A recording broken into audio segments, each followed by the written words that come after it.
the action plan which has been delineated in this particular toolkit, if you go by the unfolding of events, including the violence of the 26th January, it reveals a copycat execution of the action plan.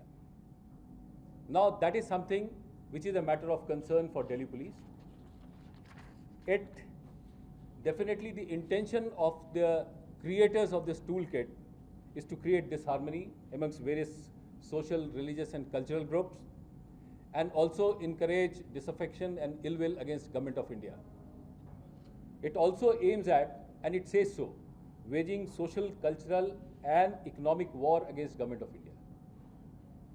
Now, this particular toolkit has come to our notice, and taking cognizance of this toolkit, Delhi Police has registered a case under section 124A, 153A, 153 and 120B IPC. That means spreading disaffection against Government of India and also creating disharmony amongst various social, cultural and religious groups.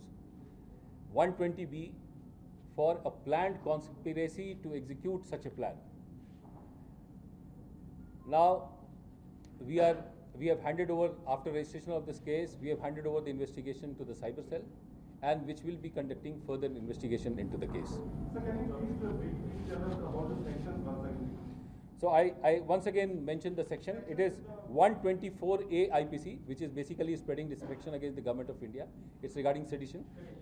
And 153A is promoting ill will and hatred amongst various communities on social, cultural and religious grounds. Same is 153.